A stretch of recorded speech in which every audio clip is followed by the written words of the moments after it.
Kakipo bepa na sana ngayon na nailungsin na ng manay chanuvin tuni ni kupani ko ni musaw to kirana na ba chela ka sa akom na program ti hojong panthian ni ko jin kakipo minamin thing ka thang be u pha na pa nang sunga ka dei ka ngai ka thum ti ho malama ka program ti ho na mandol hing ta nei pu hoi di ngai cha ka dei lam chi wa nang swa ka taw na ti ho lung sin na manay san pi bin ti he da chuti san man tam ta ha do na je jisu na mena khom taw khom ve amen tun phat aban na chal kinitin pathin wa chela aisa pi dinguvin ama sapena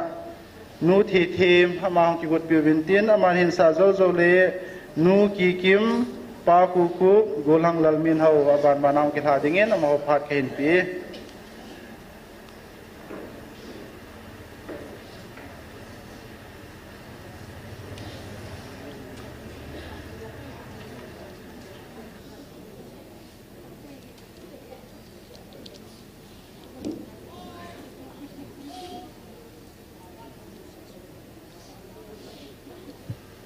Halo, pakai vat soy na dingin, vetan pakai nalhat sani tiya hinti na sang.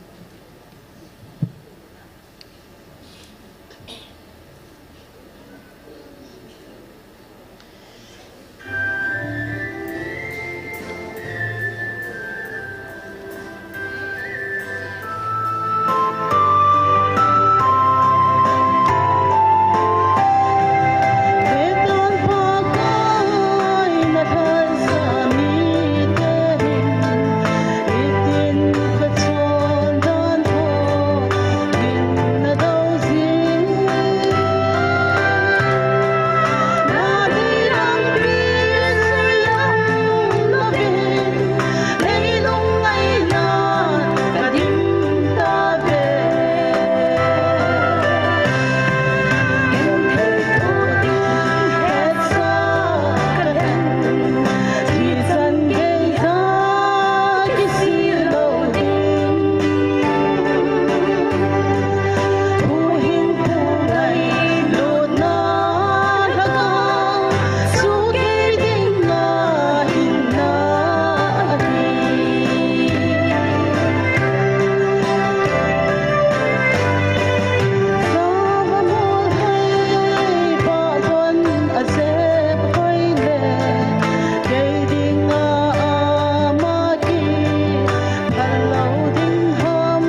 thiên và chơi nên đêm còn khá bớt chơi như sáng.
Hello.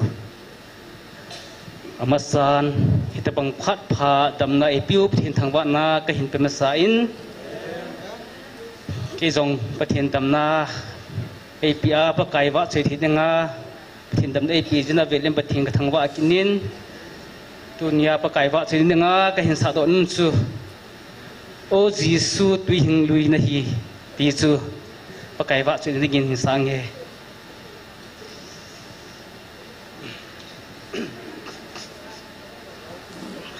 hello hello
Hello, hello. Pathian thang wa na dingin san ba chui la di chui hin sang ka te.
Tuin phat aban an achal kin hitin tunia tauna ailam ke pidingo pa George pathin phat thei bu chang puma phat mun loading in ama phat na pitauti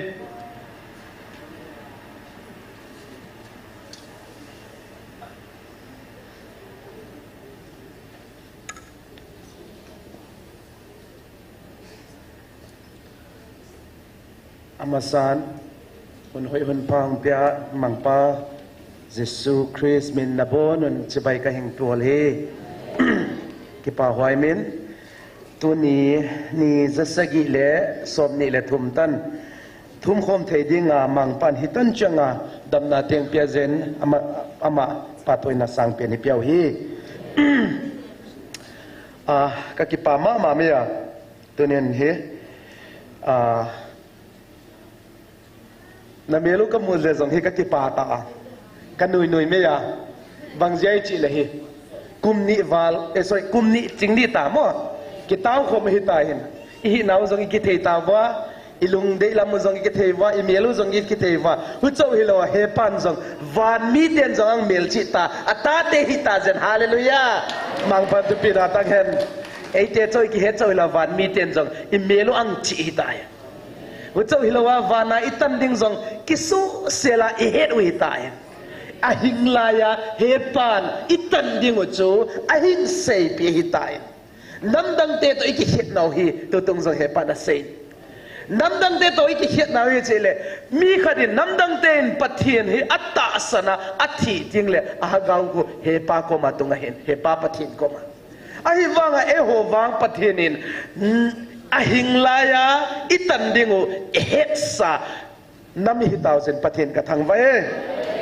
tu ni hi mun thumai tau deu hin la zong isa deu hin nop chakhara anop thei batoba eki man deu hi wanin good khale amasa penin hi kang genut khat hi le chilaya pathian thupon ta san zo se te hi ilam dang taw win mi dang to zong ike bang si win ilam dang nau bange chil he min hitenga pathian thu pon hi anggen chai le ki tan je be tain i tan je chau hilowa i ha pet je na ki pangam hi ta hin epiziham i chi le hi hiteng muna hi atuina anam tuina a smells a sense of smells na atuina le asyang thona imu ta ja hi ki pangam hi hallelujah uchang in he pathian thu pon hi November 14 in a saying koi hi zong le ke ya dinga singam te cherup van til khat chet kang pya di chan a oza te hi lo ve o pathin za oza ta sana hin pya singam te a dinga cherup van til khat chet ang pe upen idam sunga di hallelujah azate cho hi lo hi azate pen hi pang khalo hi o hoi do hi pathian doi isim di ka ge no da abang hi zong le tu ni hunin hi la khari sading wa tauna khari nei diu ka de sai tauna amasa pena ding hine special in tu ni hi special tauna hi ni nei diu hin khat pen hi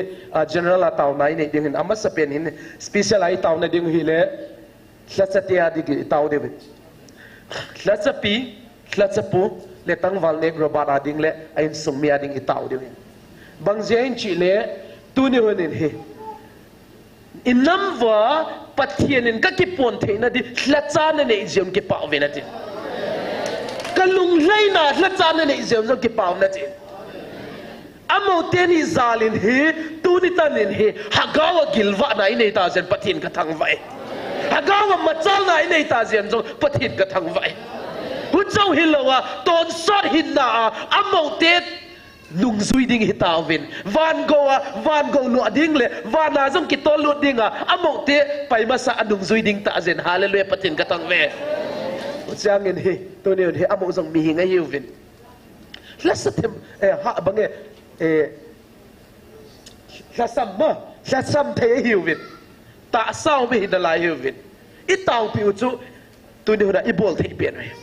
hu ji he amma ule in sung teu hi tun setanin zong hi na he teu khat hi hitenga hung zo sia le ata san zo sel setanin engel tom tom ang tek ve ang su boy cho hi lawa hi engel khat atwa bang tek hi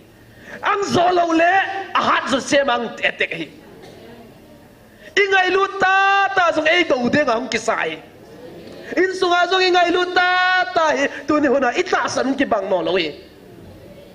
tu ni honen he na bonun zong hitenga hung zo sia tu ni hona hung pang le online na hung pang te zo sia zong he na te samuni ding Patian all the zazia data sanjia wa zong he tu ni hona he ha sat na tampi na thwa zong ding ai sei the zong mentin sei the lo zong mentin hi zong le na tu na wa na na wa na ding kit ni pathian de lamai ujian tu nin tlatsapi tlatsapua ding le tangwal nek robat ning tau nin hujang le tangwal nek robat zong he amma ta sa te lo kaza the di kaban chak the di poi ama ta sa hi athik asyak tholo le ko oza thelo di da chi achi pathian chi chi chut do de hore he abo te dik tau tir to he all lo pi pen pathian alo pin aba thangwa tir dik po bit sau tir sa zo chagen to he special ka sei bang chu tau na item chu deu tin tau chai ra chu ken bol tang nge to ni bon chagen ading the zo sia ding ne wa ading the lo te pen ki he thi mu te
lung se tumang pa kapasyan na kung anuam tu ka hing tun hi pa tun hin let sa di ta nang man na hing piahin nang makipuan the na di o ta sa nangin tang wal nek robat jong na hing piahin na kung anuam tu ka hing tun hi amaw lein sumbite jong nang man na umpiding zia le na panpiding zen jong nuam tu ka hing tun hi lo pinapatoy na ng mga tangil itan siya nga pa o kadam sumwa o latsa dita nang maalunglay na latsa na hingpiate hipa hallelujah na kunuam tu ka hington hi nagin umpi jaw zelin lan panpilan amaw le ain sumbite jaw siya jong nangin venga umpi tan chin iteng teng Nazareth Jesus Christ min sang tanukop kangen hi ale kipa min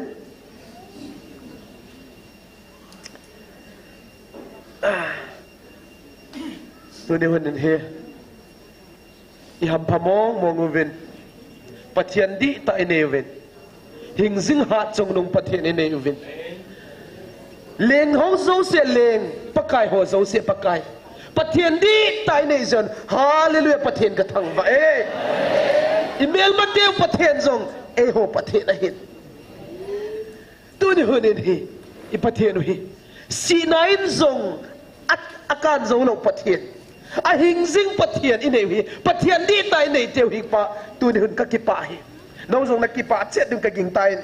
helong hi tu lai hi ken hi no bang chin na gel li vai chu ke het sia ha gau pu in hi asu boy hi atam zo hi le hi za lai 70% ne du be hi ipize hi dem question khat hi na atam zo hi du be nu nga zong chi tai da ten du pi zo zaw bang zia du be atam zo effect asu boy we chi hi question khat le ni a hin tu ni hun ken long ka study dan in ne khat kang hel dinga ikitil ho the na jing mun hi kang genu da azia chu bang zia chi le hi Genesis bung thum chan som le na na ivet le hi gulson ta le numei son te chu ki haudinga pathinin sabse na na tang sai khatna ani na hi nu in numei khat in sunga apu le hi in sung zo sa puwa ki puwa the in sung zo sa ki puwa the hu chiang ni he to ni hu ni he numei te hi bang jai chele hagau ki lo tem jong hi avet le lui ase u vit hagau ki lo tem jong ka siding ka kicheng bi de ahagau ka dewi chim tu ne hunin he ei ata santen pathian oza ata santen mo po na lian ta inewi hiteng hunga hiteng muna hunga tau mai me a kichai thei ta po ve ko dau ka so pi te ho panu la tha next step ila ungai tai chi next step chu ipi hammi chi le tu ne unai pathian thu hi tem zambanga iza the wangai tai efesi bung gup chang som le chage hen tem zambanga chu pathian thu hi iza the ta ka se ha gaula ma zong ki ma chal lo de ka so pi te ho azia chu hep na za tom to mum hi hep na za tom to mum zong le pathian thu hi naki defense the lo wa ha gau gi lo hon etek ung zong le naki defense the lo le tu ni huda hi nata sa he lan na in sung hi zong le ha gau setanin nang set di huzen pathian thu ichan he itam pathian ni nei ngai lu na itan he itam iki question ga ya da okay abang hele lai sang thong mun khat sim ning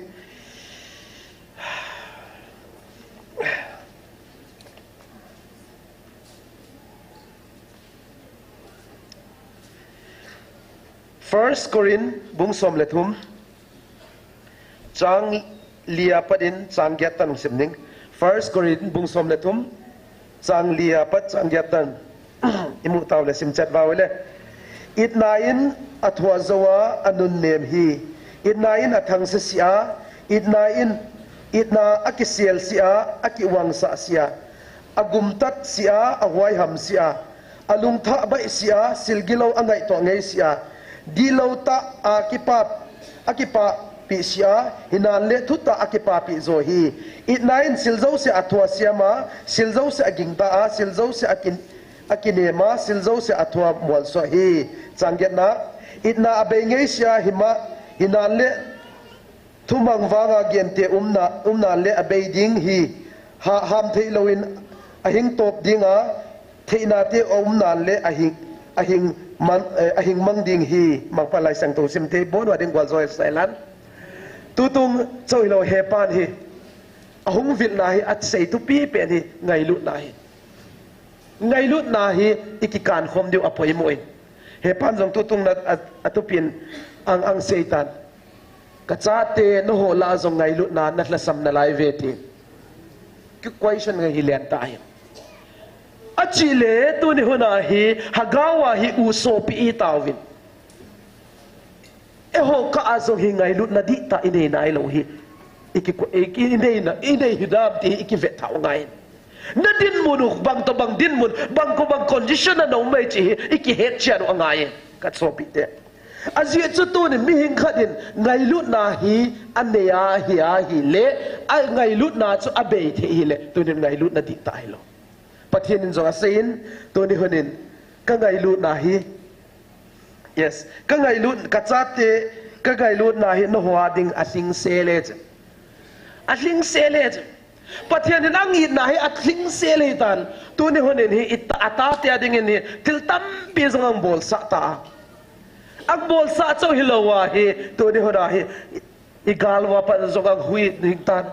vadil zongang petan til tam pi kilo pi ta be te zong hi ang musai ai wangin ehon wang het siam nai siu het siam nai lo zeu he tu ni honin hi poi ka sama ma me ya tau na khat idai ki de wen chen ama sa pe nen he tau na khat ne ki ni ani na dingin inam sungi vet le hi kapuana ma khat bangai chile in sunga hian lan I hobung sung he lan I society ti sunga hi zong le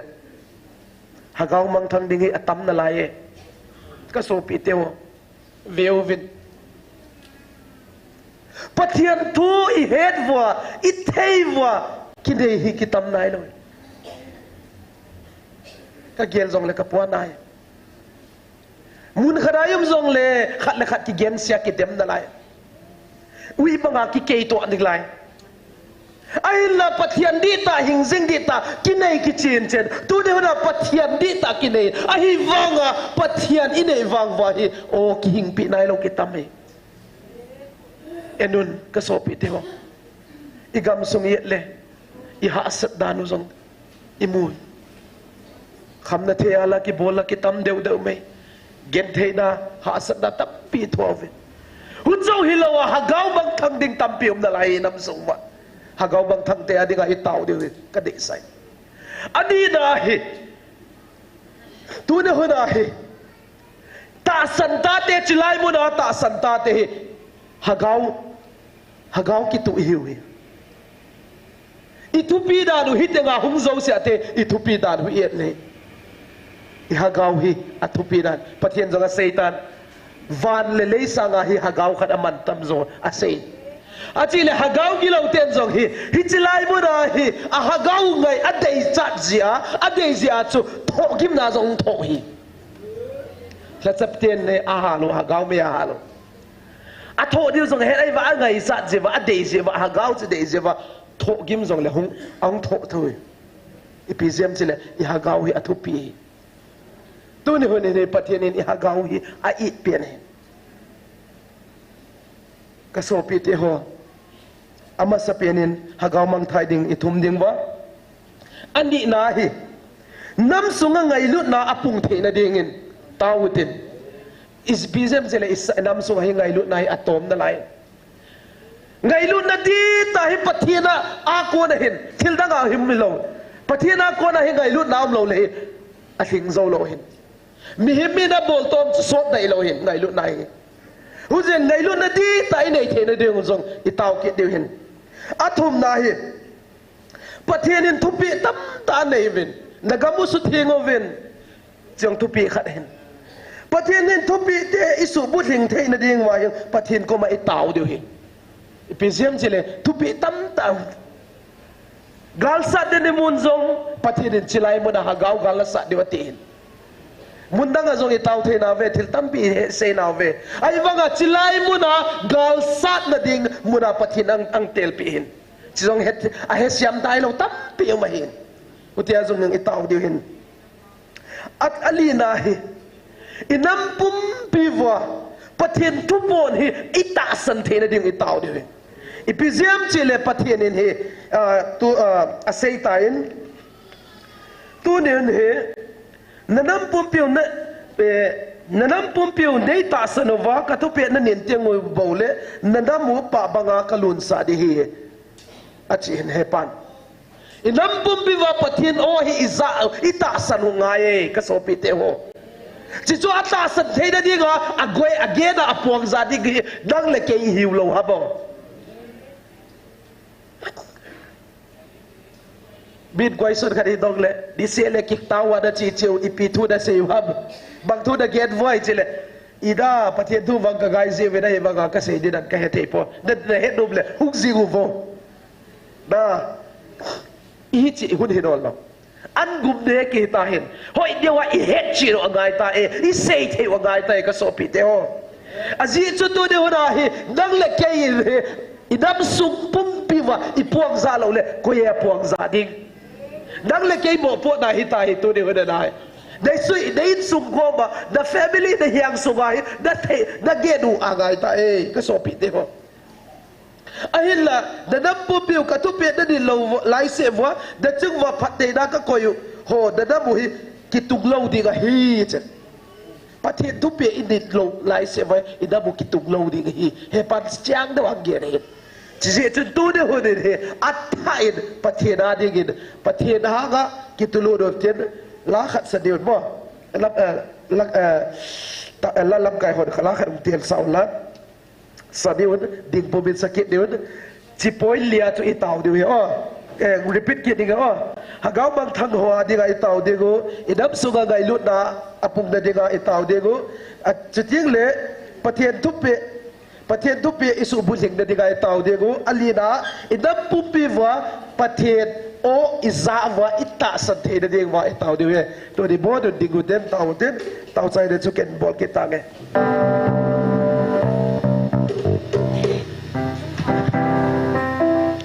Sungwan munno makon hat sa tiyan lasa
setumang pa nakeng mula kahing tunhi nangin natate kahagaw na itan nangin na he kanam sumpum biva pa hagawa bangtay ding tetam piyom na laye sang at ding at tabi pa ato ding atom na laye kanam sumpa pa nangin pa o to di na hagaw bangtang dikte nahinga kang puilut heya nang ma-day mga hinhuate ka magtayo ni watay kayong tume pa uchele pa tunod na o kang zava nang matupya ka nidwa o nang ma-day mga hinhua ka magtiyangwan pa ta sali hagawa napatay na so kadong diwahin pa tunodin o nagin ka namsungo pa nagin nahing sutup di nga hisay nukudwab to kayong tunay pa o da oza na zatelo da oza tasate na ilo tezong o tu ni alung singkot ni usang nangman hong sa dingin kahingere pa kung ba mihingihin habang makabolte isyo iba nalin ang kapatian di ta kahingnehin dagin pa o umpia panpia headshot tayo natin ay tayo dingin kahingtum sa pa law pinapatoy na naman hingtang tachin Nazareth Jesu Christ binsiyang tanukop kageni amen.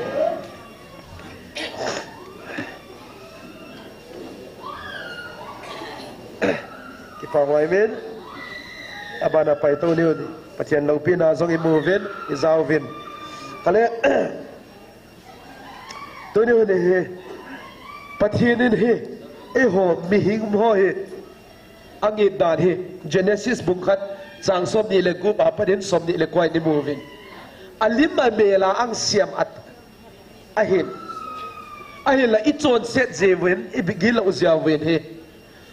Calvary Cross apatien asisan ng tatsay tanay na zong he ganhing tung de helan teiga te hizong le nga tuya nga te tunga zong hizong le patinin tanay na zong hingpin ahila patinin hitan siya nga tanay na ang piyawangwin ehovin Adya ako la namhizat umzong le patienin adaylen ang nga anamte at sate ama daw na hinkwa imangovin gamsugi sunid tawin ihet saba abangon patien tupi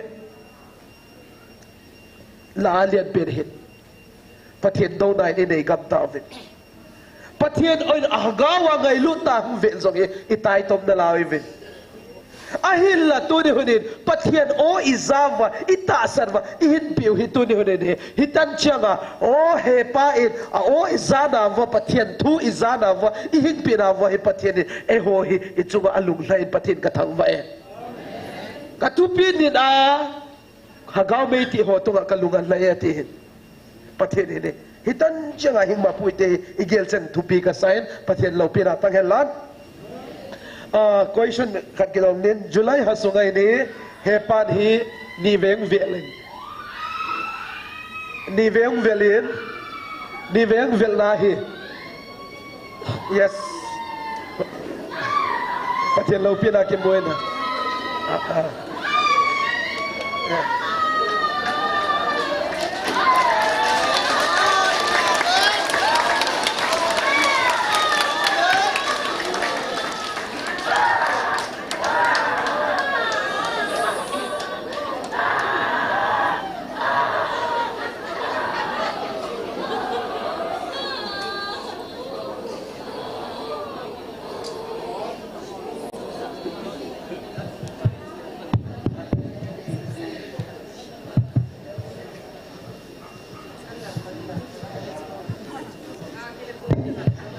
Hello.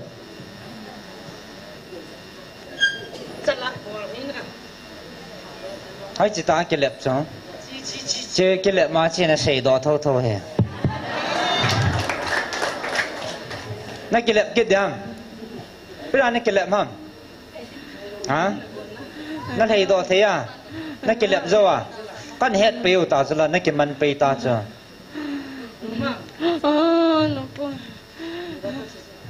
Vete. Sही दा नो में हम पसल हम चालू खो पसल है गोल हंग हम गोल के वेतो हंता अदे चना ने बोले cái bây giờ nó bol ham tít dong tít nang pizza na bol ha ha say ta ha dong dong ta say ta bây giờ bol ham dong ta pizza na bol ha say ta ha say ta ipi kadai chat cái đấy chặt tí nè đang dong tít lệ pizza na bol kadai chat nó kêu hơn năng cái giờ lâu pi là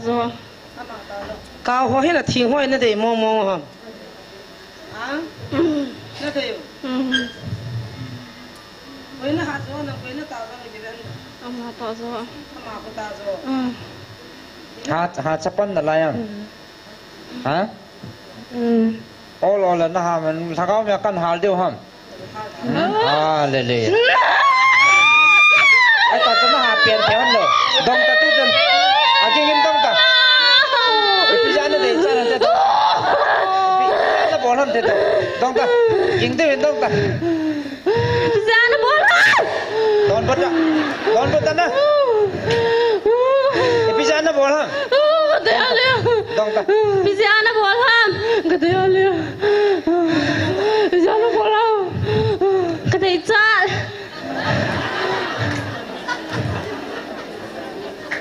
ipi ke sei la jesu mina se han thana na min han ke dong to na min dong ta ko ram a sei ta a so yam ka khana namin piyam Robert nga Samuel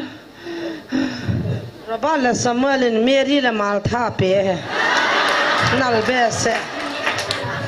khat Robert khat Samuel he na minu cái khéo riêng ta alum te ni min hi ke hele na Robert la Samuel ke ami ke pat mo mo se thei lo nó để chả nữa nè nó thà con ham năng là Aku boy ina lo ko Kita pino na ke chian pi le mi ma kaw he ta ding nom lo năng là anu pa kyong kan bây giờ nó thà con ham bây giờ nó thà con Kusola nom lo có rồi là nôm lâu hè cha chú ấy chân lâu sang thà đến là tỷ tán à nó thà con năm nay tám ní giặt cái bạn năm Nini ít tiền là thà con Alor kam me gut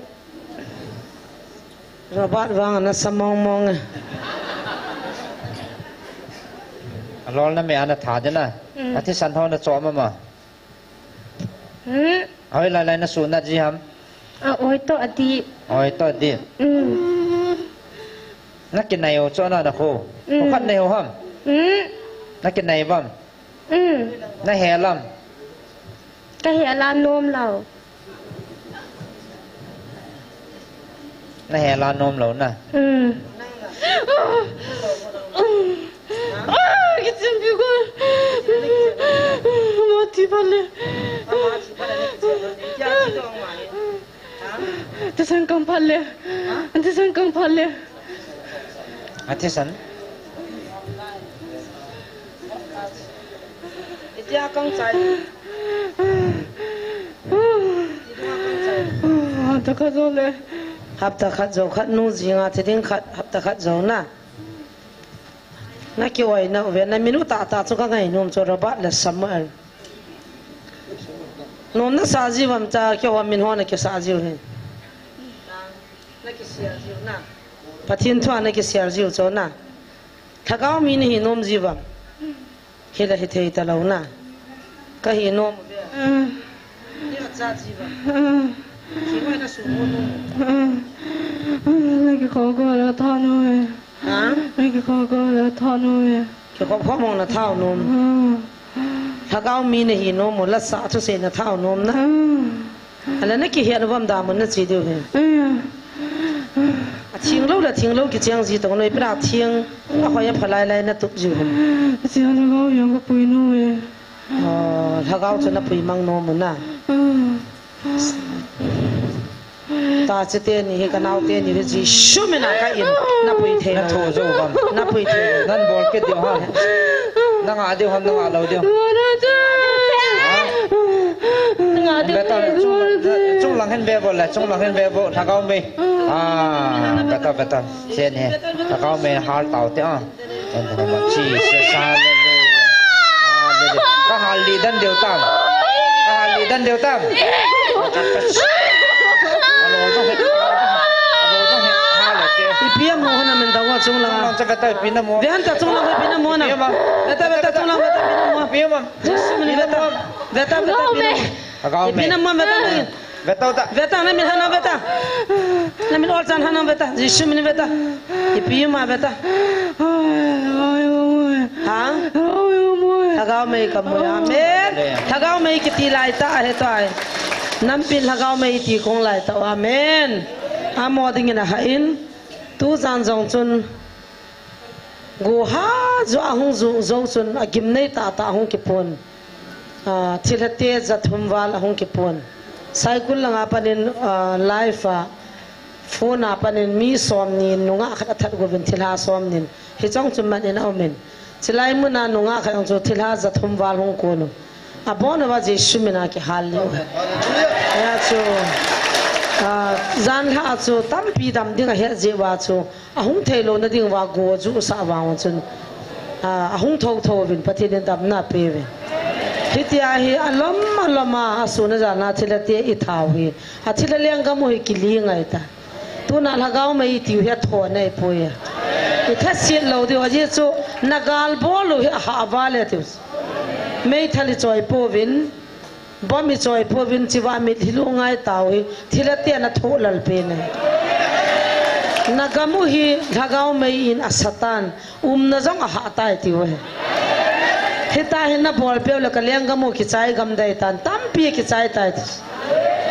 thang ting mo lam pa jong kaula lim pin pa jong alung kham tai kaw leng gam ki kha ki chai tai zahi atholal mama je goven chicho ikisu ha na du ithasit lo na du ke nin pem kha ka bol hana taudam hami pem khanin ni gial hi vene zero ka hone thane na kha cha ka ne hon poi jesu nei ngan si ja kan na panon hin ipon vai taw na jala ba chi so ati amen ani si ati thilawai hal deu igalo email ma chu mi hingai poi thila satan gal sa ni ve christian te heja chu chi sar khom jing deu kan dop do ji hon jong he na thau am be na de na lung chima satan do ji ne na kan dop do ji hone in songa ni da thum jong kan tha do hone ta dop do lo ba zat dang tu yin kai zat dang mo mi som ba lo hung tan ji ni ve ai u na wo kom na ga maring ai lo le pau dang dang ho he tam pi hung ai ta tung ka jong mi tam pi hung vin hi cho jong hi pathin ja la hin hilai I ka pathin ki phun na mun ati wa hung ji wa ei mi hon ka pathin ei ho pi nei ti nom lo wang wa amon ka pathin na mun ati ve he chi ki pam ta he chi satan wa tung kan je shumin je te ne hi a kho gam chu do da ta heten cha nu kho o je puna do la ho ki mo ka he ti na ban hin do da ta heten chan chu hi phanin ten ban ka do nom lawai tai ya za zo aga do le alung thi mai khong sai an ti dam ta ke chi bana na phung mi ni pi ha ma ti la hau ki a ti ha da zo ka nga ro ha nai tai ei ding zo nga nom the hin na ki pu te min ki pha zo a di the pu chiong ka do han lawai te sa samu ya le ka do han lo rong dim ki ti kha ka za za ba ve robat khoi la ho ki chu ki le le tan Samuel hi pidam ke hello he how ki kit mai the tao te na nom the ji he zit ve ya to ho dingin cho hal li ta te ji shumin che da la na sen da na de se ji shumin se na lo la ta lo ya gyang che mai da la cha ji shumin nan bol ke de ham nang la na bol ke da long mong ke le nan bol ke de ham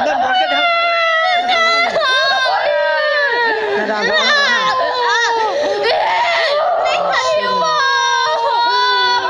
katha pai du tam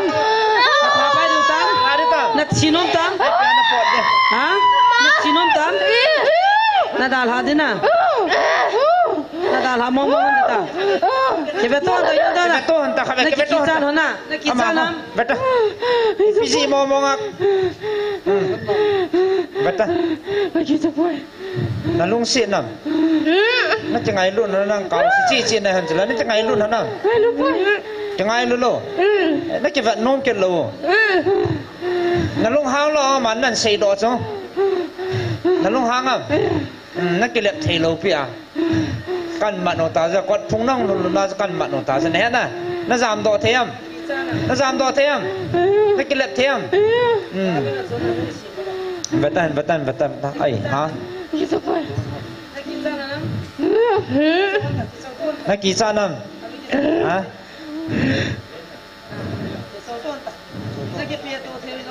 Nom na sa. Wala nong nak kepia ziu long. Nom na sa. Tak kaya ni. Takat na hiyo na. Ai va na ki mu nom lo. E bida na chute vat da ma. Vat da po ya man sai do ye. Nang na vat da. E bi jang. Na mo vat da yin.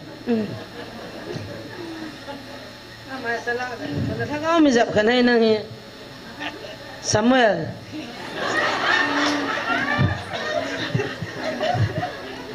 Robert nên nó vẹt nôm lộp đi coi là Na vat dan cho azo le na bol sa kai. Na vo nom ma. Ha?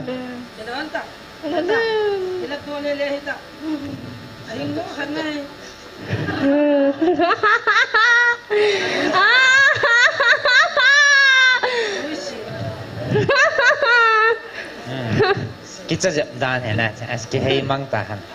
Ipita ke hei mang hama. Ay gitsat. Ha? Ay gitsat. Nan kisah na. An bat ke pala.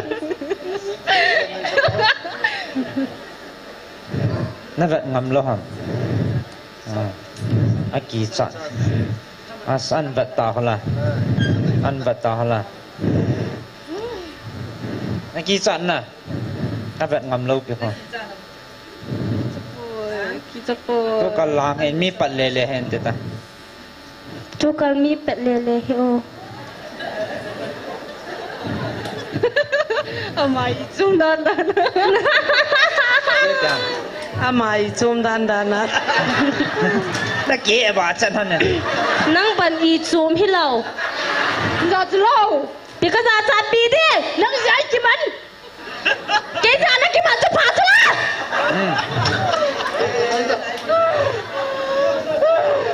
Itu nak kilap gunung. Ni sang sei chu. Ipe dia. Na jang na sei cha dia. Nak til sang.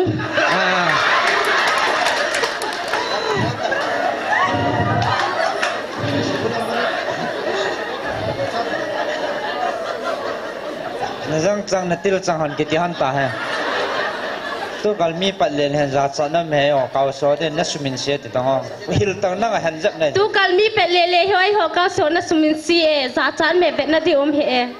Nang ji ta ta ye. Ipi kai ji ta ta he ti ong. Nang noi ya. Nak ki ma do mana chu bola kai ne ngong na za chan. Nang na jang le pa le no um. Kan du ma ka um.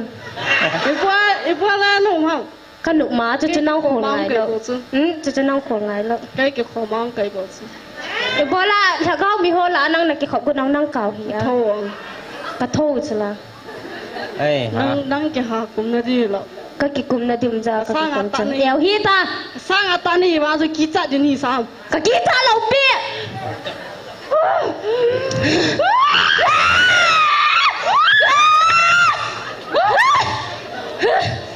Acha. Ipia tu mo nga hong ham. Dong chen do ta. Ta na do ma athing ho lai pe bolang ke pai pi tu la ne ham. Dong chen ti sei do sa ta. Piang bon ham. Athing ho lai pin nan bolong. Ki khoma ong ke ki khoma. Nang ka vin bola tha kau mi ho la ki khoma na hung ong. Dong chu me ti ba le ka hung ai. Ke um ji ta ta na hung ham. Oh. Ke um ji ta ta hung ham. Nang ka vet no ma le. cái này phải nôm nó cái này nó là nó không nó cái đấy lo nó là nó không nó cái đấy lo biểu cho nó thiếu bol rồi nó cái đấy lo biểu cho này là chứ nè thì bé bé nó kiếm lo vào là tua bà nó cần mặt vào là thà cao mẹ hay mẹ ta có hà lý có hà lýนั่นบอลก็เดียวฮะนั่นบอลก็เตรียมตั้งนั่นบอลก็เลยก็รอเดียว rồi là đi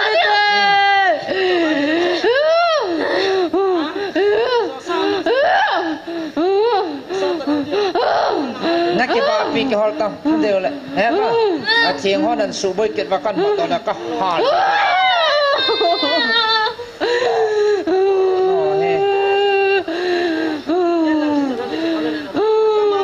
กันจะเล่นกี่ทอลนอนกันลังฮะ Pana zona nda tanta. Kitian hanta ko ina hazona mto zona. चलो La ka kitalo sa amne ne. kinonta Kinota. ke ha sa ke gol hang nai hang la Yan lang zona kitol ma manda.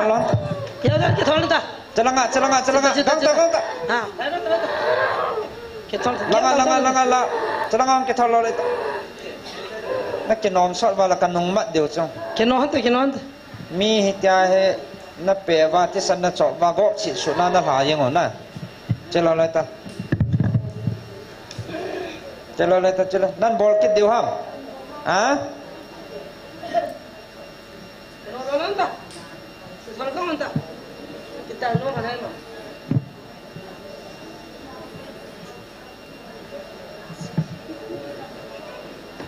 चलो चलो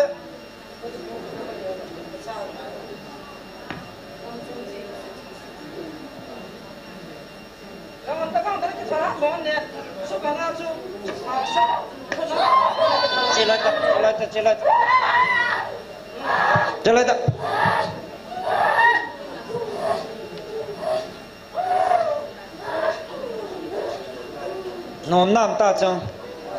à na pum wa na ka to lo ta chalo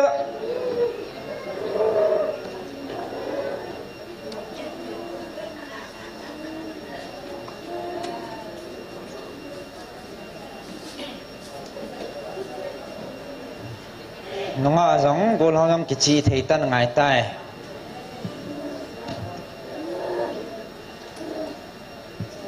चलो ta चलो ta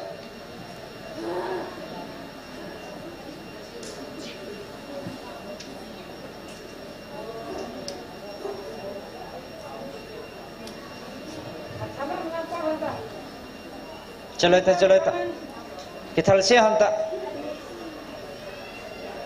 kithal se ta cha chan nang kithal se nang akama pot han ta na kitip na bang men pot ta peng men ang pot kon ta ji shum men da ta pot kon ta haleluya pot ta akama kon ji shum men haleluya podo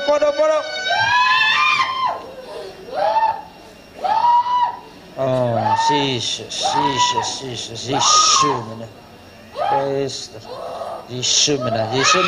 Yesus mina dah lakang tau puata haleluya Yesus mina dah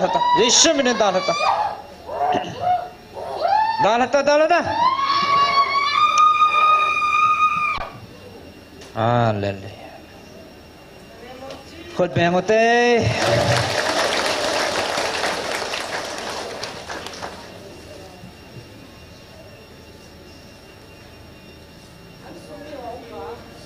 anh bùi ho hong vô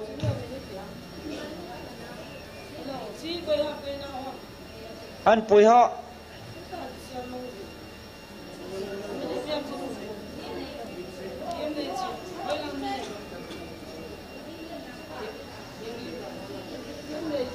thêm này chính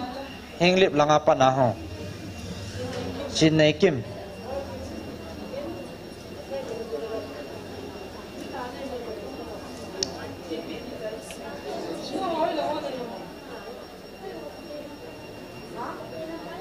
đây lần phải à mà hỏi apa na hong tita more lang apa na hong chỉ chính hỏi ha nó lụm nó hon ơi ai cái đây na kho hay lại hama bai na khao pi giờ heng lip lang na khau pi za gam la ta ko na hong he ipi na ti ji hanam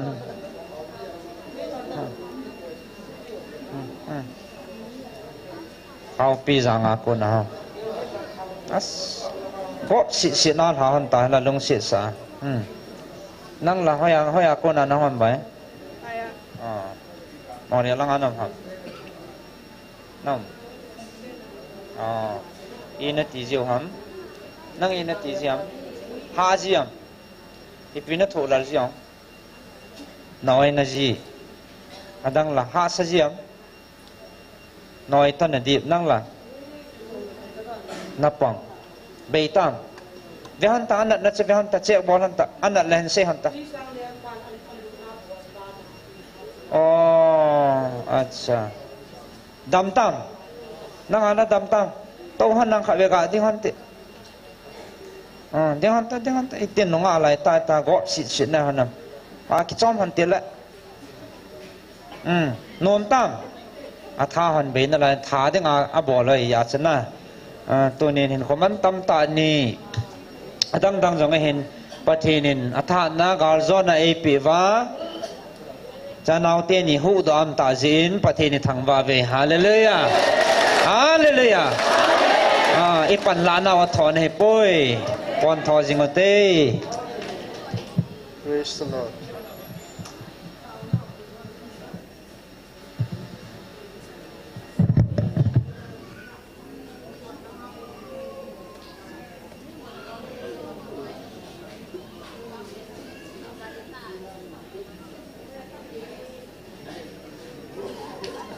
Hello. Yes, hello.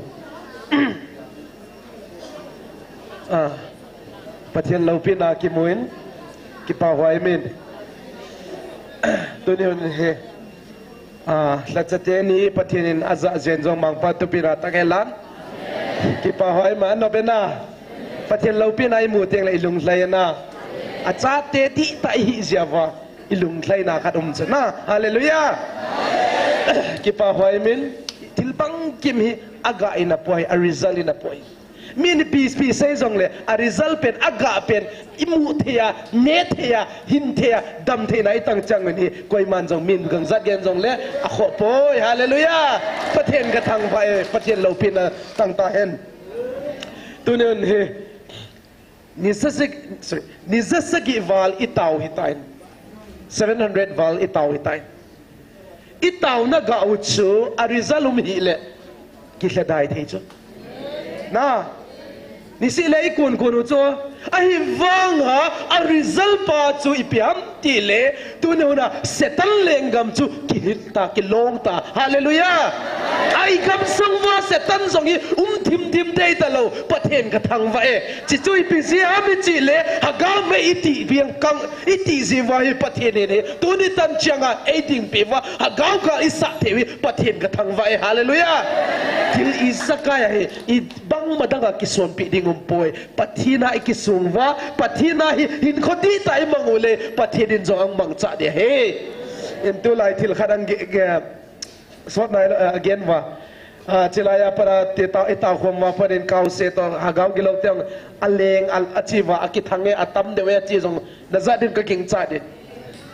chilaya eta khomma wa hi pathin inam sungwa ko ye mang cha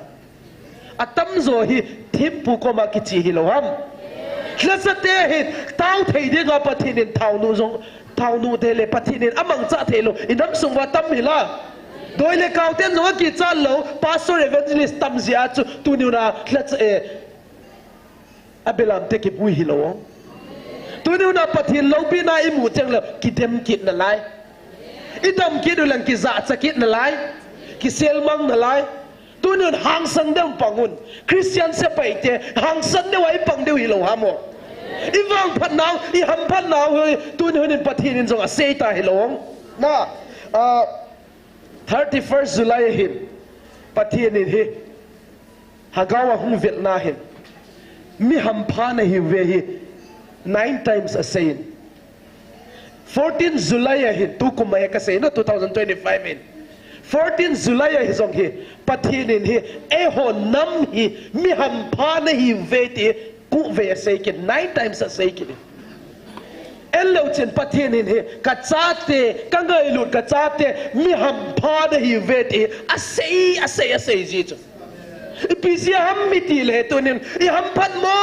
mong ve hallelujah samutena thum ve na hallelujah hallelujah hallelujah mi ham pha na hi veng ti ipisiam chile van go lo ding te acha te hiu chu hallelujah kami Israel te zong hi tun honin van leise na wang pathena dong evin ai vang hagawa vang amon pathe e hon I dang banga amon atang lo diu hitai tun hon ka gele ka kipa mong e pathen hi thangwa chim the lo hi stun hon in enun izoma mai ni move a chunglam veo chele ipim na move am chele hagaw me ka move hallelujah hagaw me mu theu chu tun hon a hi e hon ni mu the lo wanga hi hagaw me mu theu pathen jong chilai muna hagaw me na ti khomi kia dinga le Michael van tila dinga hat na heti hallelujah sedai thei bo I po ve tunin ka sopi te ho nang naum lo le koi ataw ta dem tunin hi nam ngai lu na zala hitam changa pan na lawi he pan atho na koi lo di ti ka sei do ben aman jong a sei tai vazanel sim seng lo to pathe en van khopi to lama zalel sim seng lo ho maya lo man chu hlat cha tenin adon ding chu athupi ti ve chipale no hon zong na don theina deu chi chu del lu ve na ti hallelujah chilaya na hu hi lo man del hi ve ton sot hin kim lo van muna hi o amang thei lo dinga hi lo go mun ki khol hi ve patin ka tang va e tu ni hunin inam mu zong pathin nang veng sain tu ni tan changa gal nei lo banga lungmang ta pathen bethei nam hi ta zen kep ki pa e pathin ka tang va e chipale he to ni pathenin o hagawa Israel ka nam dei len ka chate van doi hetinga ka tunding chi pathin a sei ahilla to ni idam sugo zong he o muchi phalo thil phalo tu zinga kisa ho zong he kisa zong u he a he to ni special de wai taw niu khat ka dei sa men tu jia I taw chai na ding zong he tai la khat zong sa de wen ka dei chipat le yes ila sa de he kabit in pakai hu na ding in alo pi ta chu amutai na yes chilahi sa de hin izo phat le in atop na ding in khat sei ka din pathin in tu chonga hin Michael van hi e ho veng dinga hi tu chong hi lo aton soda pathenin einam de tas zalin pathen ka thang ve hallelujah pathen ka thang va e vantila la hat pen Michael vantilin pathin ei pitan to de hoden itaw da item de sei ka ten chi zo phat le hi la isa de hin chi special tai taw de thil dang toy kop lo de hin lung sim gil tai taw de hin inam sunga thil phalo bol dinga ki god ho machal thei lo na ding le jesu mina achip la thei na dingin a jesu pathin na sehin koi hi zong le nam deu hi zong le no ho do ding wa ki pat da hen atin je chun inam songwa thil phalo bol dinga ki sa good ho chu acha lo the lo na dinga pathin ko mai taw deu hi pathin chate hiwin a chate angai lut chaten itaw hi asang pi ni ka ta sani to honin thilbang ki mai thilpalo bol dinga inam sung helat chilai mun a taw khom na su setting ho hi song le koi hi song le tu ni hona hi thilpalo bol zo se ding a chip thei na dinga pathin mung pora pathin ta san puma itaw diu ka de sai thil danga kisu boy lo de chichwa itaw de hin town china chu pastor thang ne nei ding tun la chu imut le ibo chaken sautin yes jing changa hi counseling de hin koi hi zong le nu le pa te hi lan cha te nau te hi zong le counseling a pang chet ding zong pathian min kitamin gen khial gen walu le mang pan ngai da be lan gen kha tu sut de gwal zol ta na timing chu pung som le khara ki pan dina ai phung som đi bên dị luôn đã phang phung som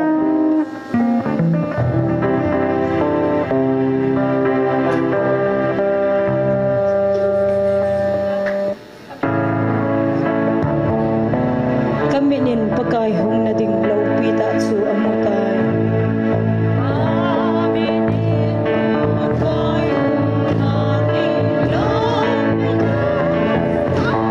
lunghan na lempi thei ka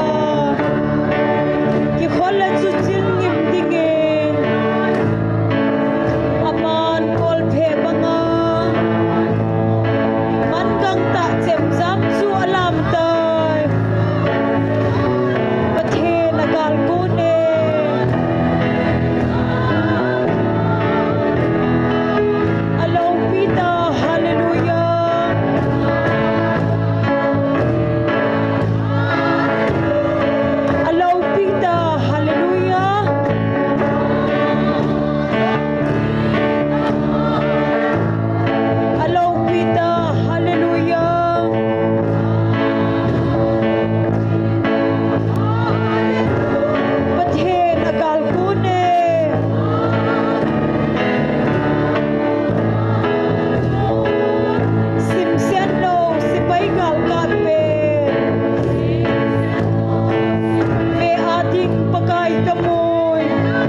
Amen. Hallelujah.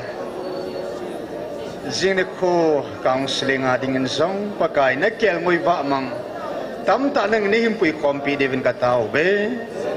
jing ko tau som ki ding jong na mit hing te ho tau na mit li pum pum ma thagau gar sat khom ki dingin mi tam ta jong nei pui khom ki devin ka hung tau be ne tu ni sen ke nam pi thagau gar kan sa nungu wa wo pathe na nam lan kui a hi zong ki het nai lu ka nam wa tam ta am lai sin sum zia anam zu do denga ki gung zong umenten wo pathe nang man he su kai